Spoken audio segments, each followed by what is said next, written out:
warahmatullahi wabarakatuh. Shalom, Om Swastiastu, Namo Buddhaya, salam kebajikan. Selamat sore dan salam sejahtera bagi kita semua. Yang saya hormati Bapak Insinyur Haji Joko Widodo selaku Presiden Republik Indonesia. Yang saya hormati Bapak Budi Gunadi Sadikin selaku Menteri Kesehatan. Yang saya hormati Bapak Kevin Alwi dan Bapak Andres Welisio selaku CEO dari Gojek. Pertama-tama mari kita panjatkan puji syukur kepada Tuhan Yang Maha Esa karena kita masih diberikan kesempatan untuk berkumpul di tempat ini dalam keadaan yang baik dan sehat. Sebelum memulai, izinkan saya memperkenalkan diri terlebih dahulu. Perkenalkan, saya Nathan Christian selaku juru bicara dari Gojek. Dalam pertemuan kali ini, saya ingin membahas mengenai penerapan program baru dalam Gojek yang dapat membantu perkembangan dan kebangkitan ekonomi di Indonesia. Seperti yang kita tahu bahwa pandemi virus COVID-19 ini sudah berlangsung cukup lama dan berdampak besar bagi perekonomian di Indonesia. Oknum yang merasakan dampak paling besar yaitu pemilik usaha mikro kecil menengah, pengusaha-pengusaha kecil, maupun mitra driver kami.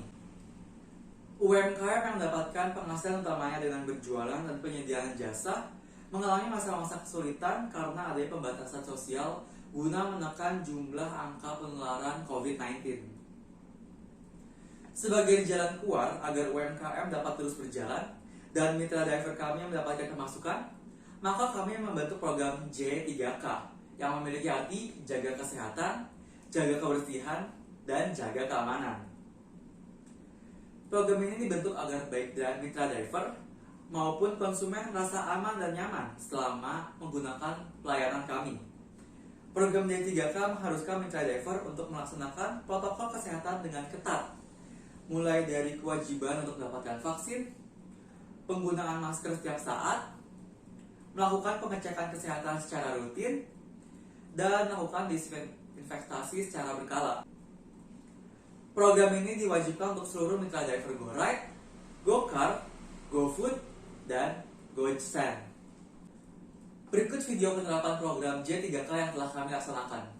Satu posko aman Gojek di kawasan Ring Road Jalan Gagak Hitam, Kota Medan ini diperuntukkan bagi mitra driver GoRide, GoCar, dan juga pelayanan GoFood. Bagi driver yang tidak hadir ke posko ini, maka sistem aplikasi pada driver akan mengalami onboard. Ini merupakan upaya Gojek dalam memastikan seluruh mitra dan pelanggan dapat tetap beraktivitas dengan aman. Agar mitra itu secara berkala datang dan dilakukan pengecekan suhu. Kemudian selain itu mereka juga kendaraannya disinfektasi dan mereka mendapatkan masker serta hand sanitizer. Nah, hal itu kami memang terapkan supaya nanti mitra itu dapat terpantau bagaimana kondisi kesehatannya. Dan kemudian setelah mereka datang akan terlihat di aplikasi bahwa mitra itu sudah dilakukan pengecekan. Dengan J3K, kami ingin membantu program vaksinasi yang dilaksanakan oleh pemerintah agar dapat berjalan dengan lancar.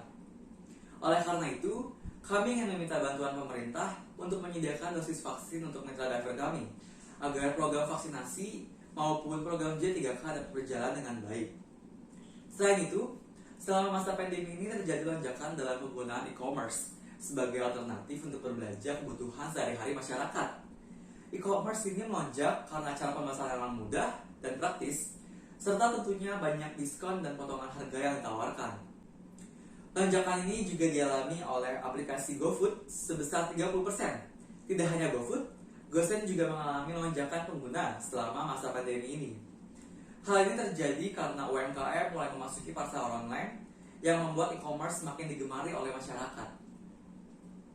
Maka dari itu, kami ingin pemerintah untuk tidak menutup UMKM atau pengusaha kecil yang terutama bergerak di bidang makanan dan minuman selama masa perbatasan sosial. Daripada memaksa UMKM menutup usaha mereka selama masa perbatasan sosial yang mengakibatkan tidak adanya penghasilan dan ekonomi semakin memburuk, saya menyarankan pemerintah untuk membuat peraturan di mana pengusaha-pengusaha kecil masih buka dengan maksimal kapasitas pengunjung atau melarang adanya dine-in atau makan di tempat. Dengan demikian, UMKM akan tetap mendapatkan penghasilan dan perekonomian akan terus berjalan. Kemudian, kami ingin meminta bantuan pemerintah untuk mengajak UMKM agar melakukan digitalisasi melalui aplikasi Gojek, agar mereka dapat bersaing di era digitalisasi ini dan mendapatkan penghasilan di masa pandemi ini, sehingga perekonomian dapat bangkit dari keterpurukan. Sekian pendapat dan pemaparan materi yang saya berikan. Saya harap pihak dari pemerintahan dapat mempertimbangkan poin-poin yang telah saya sampaikan untuk membantu kebangkitan ekonomi. Saya juga ingin mohon maaf jika terdapat salah-salah kata maupun kalimat. Atas perhatiannya, saya ucapkan terima kasih.